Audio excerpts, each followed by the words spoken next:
What's up, y'all? Above and below, coming back at you with my boy Raymond. What's up, Raymond? How you doing today? Doing good. All right. Where'd you grow up, Raymond? Springfield, Ohio. Springfield, Ohio. Yeah. Okay. Tell me a little bit about your parents or your growing up experience. Growing up, my parents grew up domestic violence. They grew up fighting a lot. I seen a lot of violence in the house. You know what I mean? And then they got divorced when I was like 12. And from 12, I just basically started living on the streets. You know what I mean? My parents got new boyfriends. My dad got a new girlfriend. I didn't like that shit. So that just basically put me in a situation where I had to go, survive, or just basically accept that. And I didn't want to even accept that. You know what I mean? You didn't want to accept the fact they had new boyfriends or girlfriends and shit. It was just weird. It was different. Okay. What was it? So, were you on the streets at 12 years old? No, about 13. Did you go to abandoned houses? I had abandoned houses where we made little houses that was like, we'd find one that's like bank it and just make it our little spot to sleep. Get a bunch of blankets in there. Do you have any experience in like foster care or anything like that? No, I locked up from 13 all the way to 16. I was in and out. Then from 16, I went to juvenile prison in Ohio. Okay. From 16 to 17. 17 to 21. I was back in prison when I was 20. I got locked up for a 10-year aggravated robbery. In Texas or? In Ohio. In Ohio. I did 10 years there. Then I got out, went back for 2 years, 4 months after that for a burglary. So, it's been up and down. And then, like, what led you to Austin, Texas? Really just some fluke shit. You know what I'm saying? Just coming down here, just traveling. I went from St. Louis to Oklahoma City to Tulsa, Oklahoma. Just been traveling. Are you hopping trains? Trains, Greyhounds, whatever. Okay. Just going with it. And how long have you been here in Austin? About 4 months. 4 months?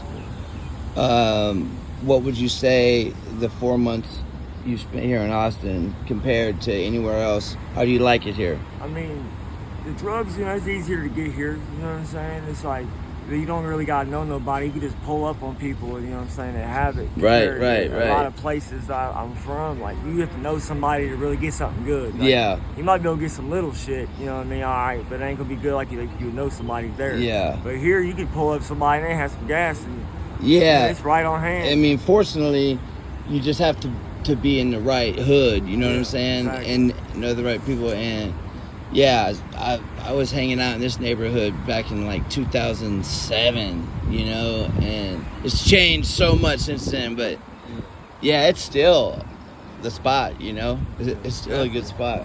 I like this spot, like this game room right here. I'm here all the time. It's this is headquarters, basically. Yeah, this is HQ right here. Tell me about how you got involved into doing drugs. Yeah, I started doing drugs like 10 and... years old, smoking weed, stealing from my dad. He didn't know about it until I was like 11. He caught me, so when he caught me, I told him I've been doing it, so he just basically continued to, smoke weed with me. He started smoking weed with me, and then I got divorced about 12, That's when that's when I pushed back from him. So I started basically just doing my own thing. I felt like abandoned from them, you know what I'm saying? So, I don't know. I just been out here doing it ever since. Okay, yeah, that sounds pretty relative to my childhood experience with my dad. So, yeah, smoke big weed. Yeah, weed was the number one starter for sure. And then from weed to cocaine to alcohol, and alcohol to smoking crack, and crack. Then it's just like fuck it. And heroin came around, and heroin it was just like got high on that, and then shooting that shit. You know what I mean? And then after that, you did shoot it. I'll shoot it for that. That's the only way I'll do it. Right. But then after the fentanyl came around, I tell you what, it's something, because it don't matter. You might score 100, but then you're gonna have to just go hustle again to score some more.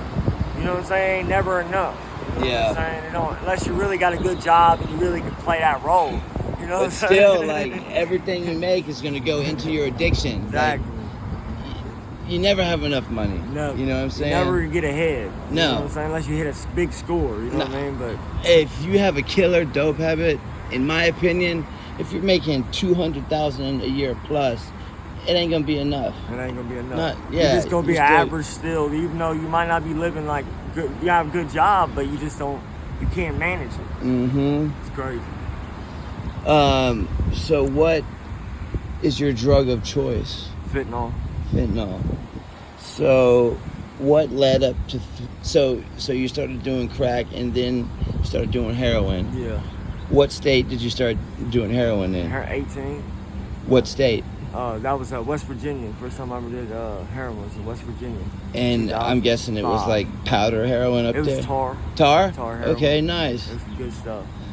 How was the tar in Virginia, in West Virginia, yeah. compared to here in Austin? I never had no tar here. Really? Yeah, it's all fentanyl. You know what I'm saying? Oh yeah, because you've only been here 4 months. Yeah, so it's like I overrun people to do fentanyl. Like I had like 2 people that said they had it, but I didn't even see it. You know? Yeah. Because I have to shoot it. You probably feel it. And I ain't trying to touch the needles right now. I just be smoking fentanyl. Is that how you do it? Yeah, good. That's so scary. Yeah, you shoot fentanyl. My cousin died. It's like playing Russian roulette with that shit. He was in the same car with me. I nodded out. He nodded out. I came too. He was dead. I had to go tell my aunt and uncle, Kathy and James, today Chris is dead. You know what I mean? I had to leave. I just got out of prison. You know what I'm saying? So I was scared to be here. Yeah, I mean, I bet that was very traumatizing. Yeah, that was crazy. It didn't seem real. It don't seem real. I know. Like a funeral, then it gets a little realer because everybody's there. You know what I mean? It's like, and then they cremated him. So I said, damn, they burned him. Why didn't? I was kind of mad they burned him. You know what I mean? I wanted to at least bury him. I guess it was cheaper now, you know, to cremate them than it is to bury them. You know? Yeah, it is. Tell me about when you got here to Austin. So where'd you come from before you got to St. Louis? Yeah. Did you hop a train? I caught a Greyhound. Okay. I ended up going to this little detox facility for like 45 days and got clean. And they told me they bought me a bus ticket to come here. And my mom's in Leonard, Texas. Okay. So I went to my mom's house, and me and her boyfriend kind of got into it. So I've been stuck here. I just left and came here to Austin. And I've been here ever You since. started hitchhiking? Well, no, I he got me an Uber. Somebody bought me an Uber from there, from Leonard, Texas, to almost to Austin, and I basically just hitchhiked all the way up. Did you even know anybody, or No, did you ask any questions like, "Hey, where can I score some Fetty or some Brown?" Well, at the time, I was kind of broke. You know what I'm saying? I really didn't have nothing, so I was really trying to get to a bigger city where I could go steal some shit and then go trade it and sell it for what I needed to get for it. But then you found that, you know, East Austin over here, it was the spot. It was the spot. Yeah, you just walk down the street and you just usually just get what you want. And today's the only day I've seen that I couldn't get what I wanted. Yeah. It's crazy. Man, like, shit. 7, 8, 9, 10 years ago, this neighborhood was completely different. It was primarily Hispanic over here from 1st through 7th. And then, you know, from like 10th to 12th and up is African American. Yeah. I was one of the only white people in this neighborhood, and you already know what my nickname was, Wedo. You know, everybody would say, "Hey, what's up, Wedo?" But yeah, this is there's so much history in this neighborhood. Yeah, there is. You know, like, have you seen the portraits and shit on Cesar Chavez and Holly that they paint? And for example, that's pretty cool, but it's nothing like, it's special like the Selena and stuff. Yeah. That's nice little artwork. It's totally nice artwork. But the big murals of Selena and so many other people that I can't pronounce their name, but so now that you're in Austin, what has your addiction, how has it progressed here in Austin? I'll say it's been really the same as far as any other place, but it's better here, so you don't need a lot. You can get well $40 for if you're by yourself. You know what I'm saying? And be good all day. You know what I'm saying? Because I know I just manage it better than a lot of people. You know what I'm saying? So I don't know. I just try to score bigger things, and then I'll be cool I try to make it day by day right now. Yeah. You know what I'm saying? So I don't know. It's rough. It's rough being out here, you know, on the streets. Yeah. But as long as you know how to survive, you know what I'm saying? You know, you can get it's possible. You know? Oh yeah, yeah. But yeah, it's a bitch, you know. It definitely is. There's all kinds of walk of life out here. You don't know who you might run into, or Right. what you might get yourself involved with, women or guys. You know what I'm saying? I don't even got a girl right now because I can't trust them. Right. At all. Oh, well, I mean, shit. When you're in survival mode, like I would feel the same way, you know, unless it was already my ride or die from before all this shit. I wouldn't be messing with them either, you know. That's crazy. I mean, But that's just me. Stick and move. Yeah. How many overdoses have you seen out here? Down here, I've seen probably about 3 in the probably past 2 months. But I mean, they really, 2 of them I don't think really was. They just panicking. Just nodded hardcore. Yeah, one was blue though. Oh, and I hit shit. him with the Narcan, so. Yeah, well, yeah, you probably saved that person's life. Yeah, I hit them with it and made sure they came to. You know what I'm saying? They came to and they got up and walked away. So I mean, I didn't know who that person was. It was right over here. Matter of fact, by that little building right here. Yeah, that's pretty awesome that you did that. I'm glad you were there to do that and save that person's life. Yeah, I wouldn't let anybody die. I don't care. I hit them with it, bam. I'm sure you've heard the horror stories of like where people go out, they go through their pockets and boom, take off. Yeah, I couldn't go through their pockets and hit them with it and leave. Well, hopefully they hit them with it. You know what I'm saying? Have you OD'd out here? No, I've never. Luckily, fentanyl takes me up. It gives me energy. Right. I was ADHD as a kid, so I took Adderall and Ritalin. So to me, it takes me. Don't get me wrong, I could go to sleep on it if I wanted to, but usually I hit some shit and I'm ready to go steal some next shit to go do this and make more money. Yeah. It's always a constant thing, though. I know. Rotating cycle. Do you ever get tired and you're like, man, I don't have it in me to go hustle right now? I mean, it's like that, but I get up and do it because there ain't no one else going to do it but me. Well, that's true. So, I mean, I make sure I get up every day and I do what I have to do to get what I need to get. Yeah. And since I've been here in Austin, it's been really easier. Since St. Louis was a little rough. Mm-hmm. Like, I never thought I would panhandle until I went to St. Louis, but that was the move down there.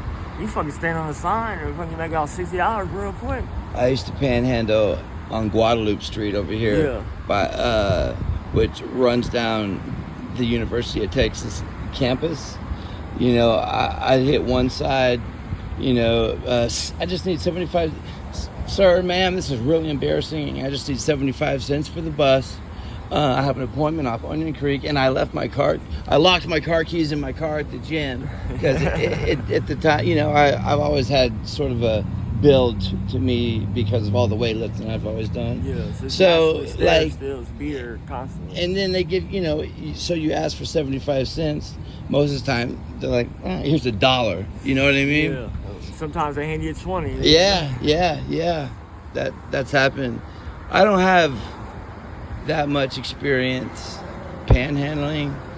I have a little bit. The best I ever did was $180 in like 90 minutes on 6th Street one night, you know, while everyone's partying.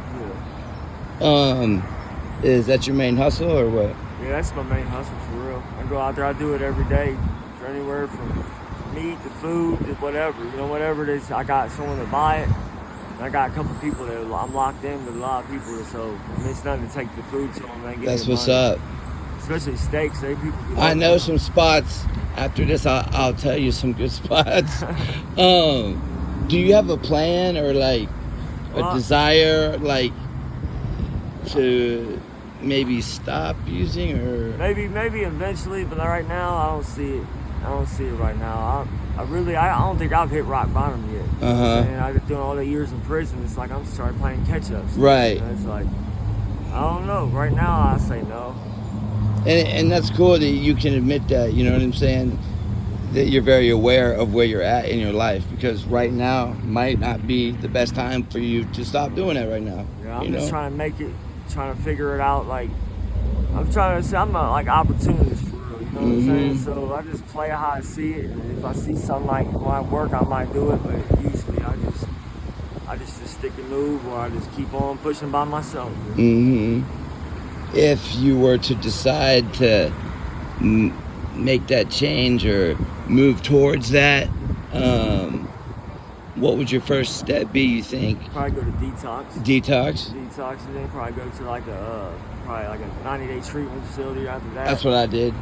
That's how you doing it? That's what I did when I was able to finally turn my shit around.